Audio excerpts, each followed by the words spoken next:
Yo, yo, yo, what is up, Dub Nation? Welcome into Stacking Dubs. I'm Chris Chinn.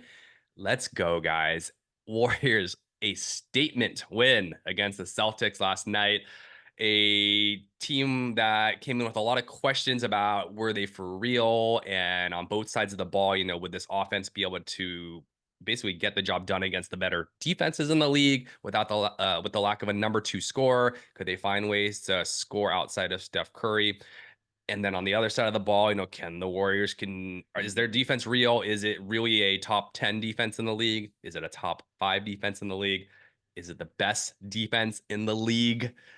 You find that out against a team like the Celtics, who, yes, they were missing Jaylen Brown and Porzingis, but that doesn't matter. The Celtics are still phenomenal with or without them. They've been 7-1 in the season. They're the defending champs. Warriors were also missing a couple of guys in this one. Some, key energy ball handling guys. Our best point of attack defender in Melton, and our best, we'll call him our best winning role player in Pajemski.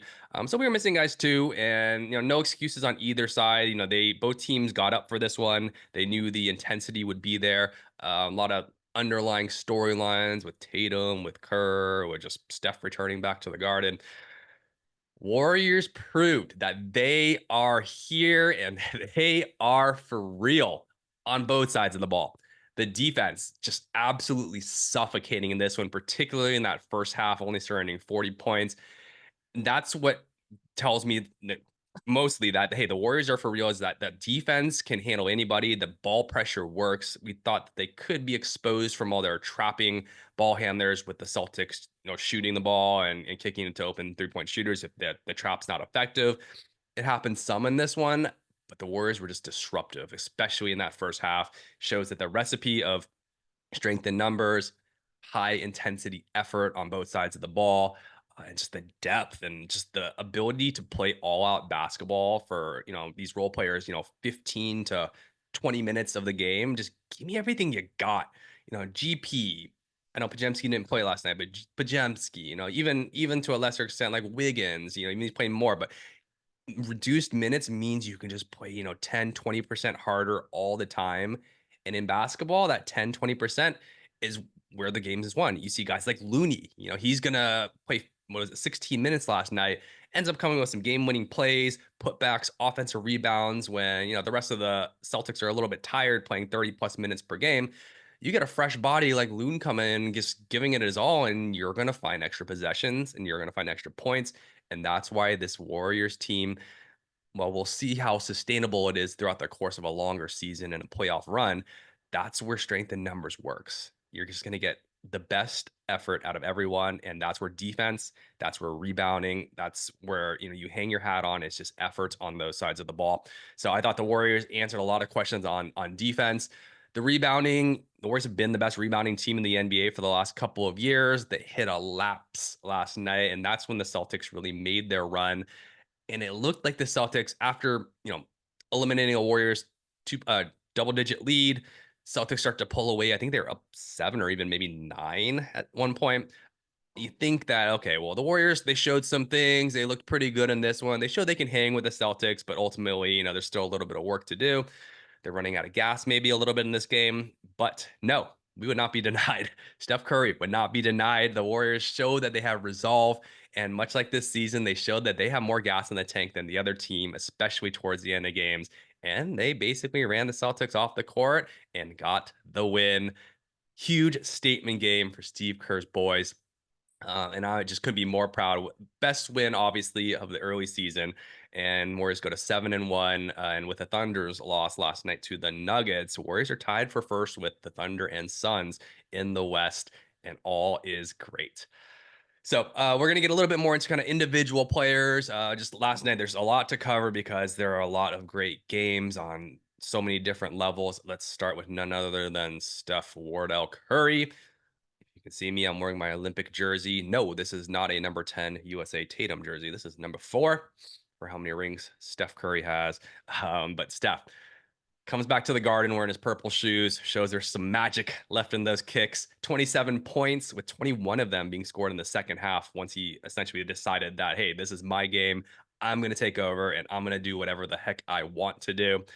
7 rebounds, and you see him working for those rebounds. He's boxing out. He's in the fray, and that's what it takes to lead the an undersized team and have the best rebounding team in the NBA. Is you need your guards to come back and rebound. You see Buddy Hield doing it as well. Steph rebounded well in this one, but I thought his true shining moment was his assists in this one. In this one, he had 9 assists.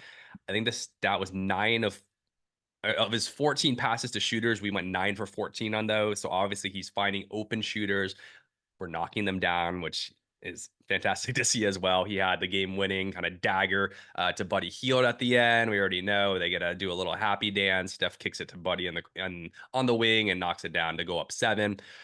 And then lastly, Steph's defense was fantastic in this one. Yes, he had 4 steals. He had a block, but it goes far beyond that. He held his own. He got switched on to Jason Tatum plenty. You saw him, not get abused in that mismatch.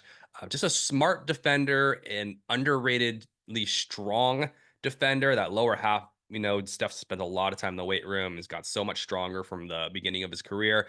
And that really helps him on the defensive side of things and to be able to guard bigger wings like a Jason Tatum. So I thought Steph just fantastic all around game. If he wanted to and wanted to be more aggressive, and this was a playoff game, and maybe we were trailing in that first half, you would have seen him turn on the scoring a little bit more. And, this felt very similar to a type of 40-point game 4 performance out of Steph, where he just could not be stopped or denied. And it was really just his choice on how hard he wanted to press on that gas pedal.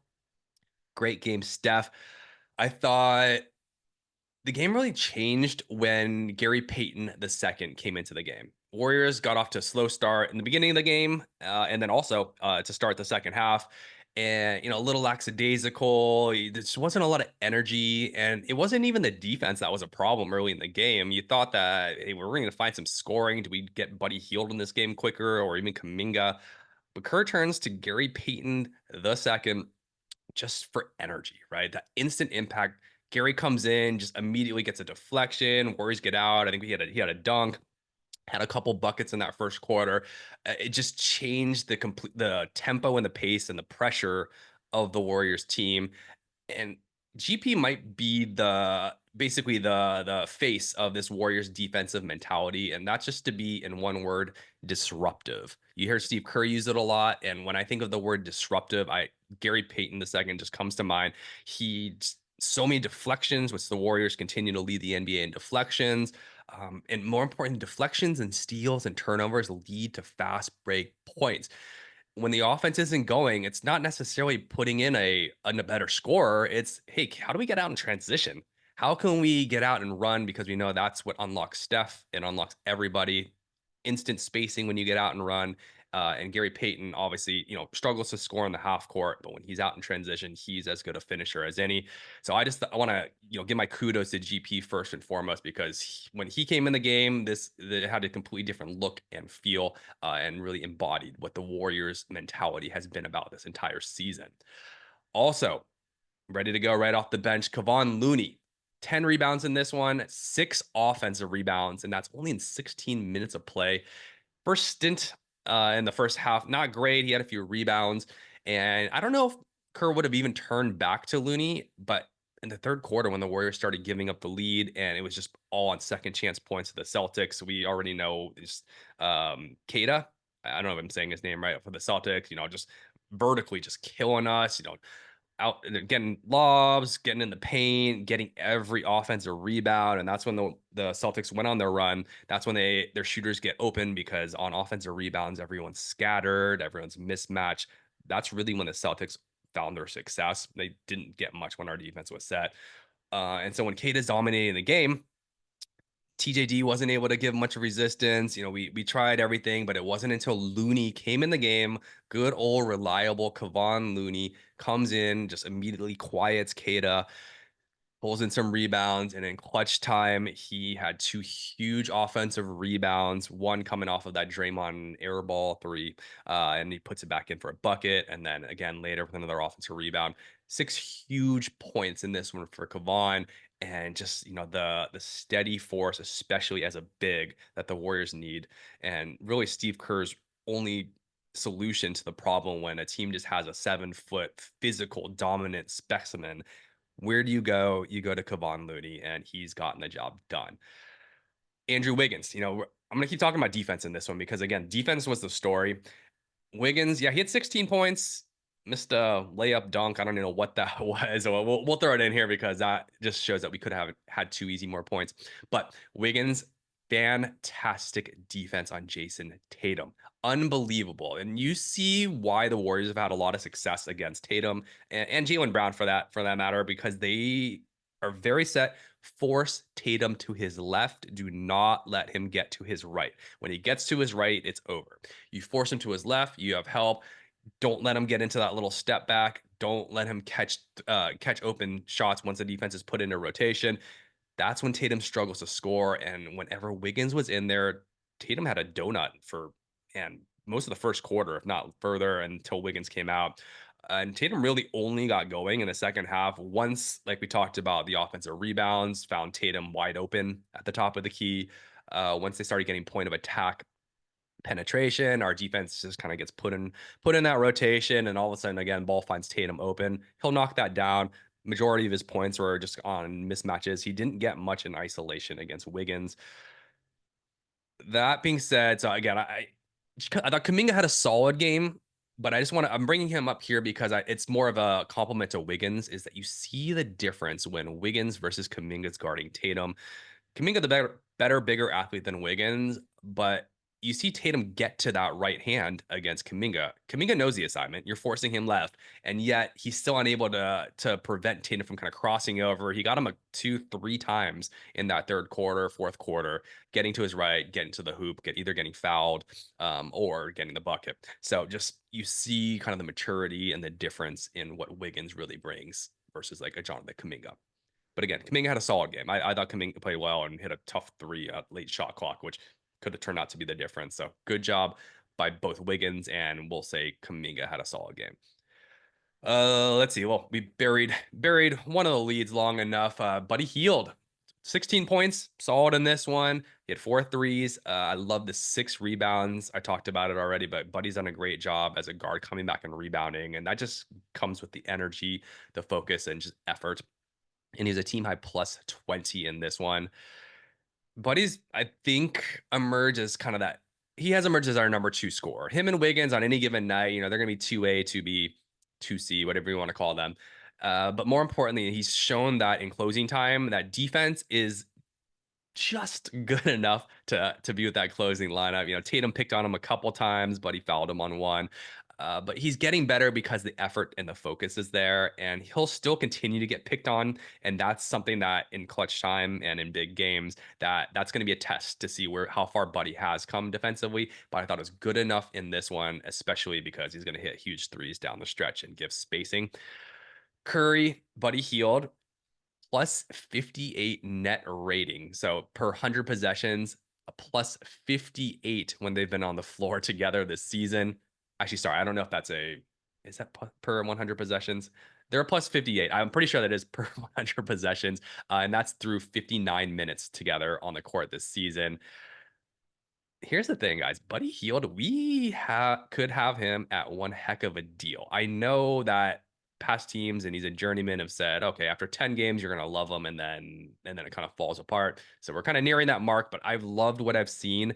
His contract, we have him on his bird rights first and foremost, so it doesn't count against the salary cap, but the money matters. We have him for this year. I think he's making about 8.5.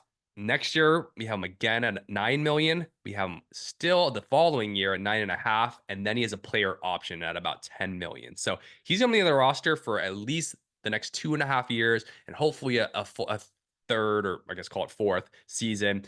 Great deal. And if he continues to produce like he is, that is one heck of a tip of the hat to Mike Dunleavy for getting Buddy Hield. And also in that sign and trade deal, we got Kyle Anderson, who has a Swiss Army knife, steadying force, great ball handler, protected the ball in this one, hit 3 threes in a row.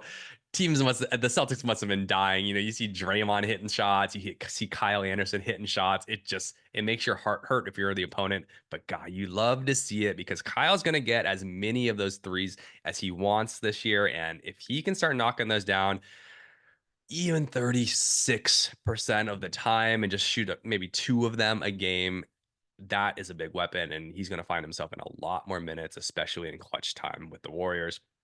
So, all that being said, I thought the offense specifically passed the test, just good enough, strength in numbers. The defense resoundingly made a statement, not only passed the test, but in my mind, are the number one defense in the NBA. I think the Cavs are also very good. So, we're going to find out on Friday, what defense is overall a bit better, but Celtics are up there too, and the Warriors were better than the Celtics last night. I thought let's just get to Steve Kerr, right? Just before I talk about the team as a whole, I mean, it all reflects on Steve Kerr. So, Steve Kerr, I know you get a ton of flack, and maybe it's because I follow a ton of Warriors accounts, and every time we lose, it's Steve Kerr's fault. Every decision he made on the Olympic team, it's his fault. First and foremost, the Jason Tatum benching decision or lack of minutes in the Olympics, that's not a unilateral Steve Kerr decision. It's not like all the coaches sat there and said Tatum needs more minutes, and Steve Kerr is like, no, this guy is not good enough to play. We're not going to play him. This is a collection of the coaching staff. We're talking Spoelstra, who's considered the best coach in the NBA. I honestly forget the rest of the staff. I think it's Mark Few from Gonzaga, great coach. This is a collective effort. Team USA. I'm sure Grant Hill has a say in it too. Multiple people came up with that decision. Steve Kerr is obviously the figurehead as the head coach, but let's not act like it's all a Steve Kerr unilateral decision and a vendetta personally against Tatum. So I just want to get that out there. That being said, Steve Kerr and Kenny Atkinson, front runners for coach of the year. I think after last night, Steve Kerr has to be the front runner, although I know the Cavs are undefeated. So maybe Friday's game between the two will decide who wins coach of the year. But Steve Kerr, you have deserved every bit of praise that you've gotten so far this offseason or this season, because you see the differences not just in the team, but you see it in Kerr during the game. He's much more active coaching on the sideline. He tended to just in past years kind of, he sits there, you get a lot of turnovers, this and that. He'll call his timeouts to stop some bad runs, but he's not really up and about and yelling at players and just kind of all over the place like he has been this year. And there's one instance where, Steph's complaining about a foul where he turned it over, or complaining about a foul. Next possession, just throws it away down court, and then Celtics hit a three. Timeout. Steve Kerr immediately goes and yells at Steph. Not yell at him, calling him names, but firing him up, letting him know that's not okay. Keep on playing. It's the accountability. It's Steve Kerr holding himself accountable. It's holding the team accountable. When things like that happen where miss a rotation, don't box out, bad turnovers, things just kind of getting away from you, Steve Kerr is getting up in their faces and coaching this year, much like a college coach would. And maybe he learned some things coaching Team USA. Maybe it just kind of reset the way he views coaching, and he's not as passive. But you see it in how the Warriors have been playing. The focus, right there. The Warriors only had 11 turnovers in this one, no turnovers in the fourth quarter. It's always been the Warriors' biggest issue, even missing two of their best ball handlers in Melton and Pajemski for, a few games this year. Warriors have been way down in turnovers lately. Focus, right? I mean, I give credit to the players as well, but it's kind of a mentality is my point. I mean, the roster is different than last year, but not drastically different, but it feels completely different culture, right? Just the energy, the enthusiasm, the joy is there. It's very unselfish. You see the ball movement. The ball doesn't stick. You see the defensive effort. Everybody's competing and everybody's holding each other accountable. Guys are ready as soon as they're off the bench, right? Buddy Hield comes in less than 3 seconds later, touches the ball goes in. Gary Payton comes into the game, immediate impact. Looney comes in the game, immediate impact. Credit to those players, but it's just more holistically, just that mindset where everyone is ready to contribute. Everyone knows they have something to offer this team, and everybody is getting it done, and everyone is ready to compete. Also, Jerry Stackhouse on the defensive side of things, man, it's hard to know exactly how much credit everyone gets for what improvements, but it seems very apparent, and based on what Draymond Green has said on his podcast, that Jerry Stackhouse is a difference maker in that coaching room on the defensive side of the ball. Warriors only gave up 40 points in this first half, and that was as impressive as a defensive effort and a half as we've seen in years from this Warriors team.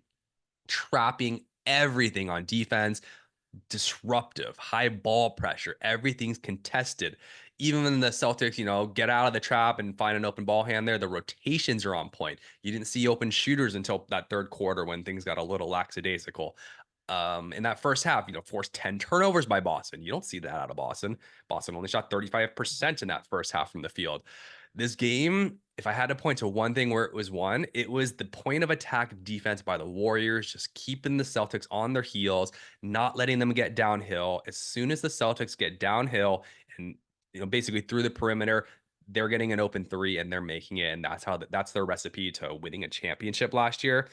And so the point of attack defense, even without Melton, potentially our best point of attack defender, didn't have a problem in this one. And maybe it's a matchup thing. I know the Celtics, they're not, we're looking at their ball handlers, right? It's Drew Holiday, Derek White, Jason Tatum, even Jaylen Brown. They're not built to penetrate defenses as well as like say a John Morant or a De'Aaron Fox, who we always struggle with.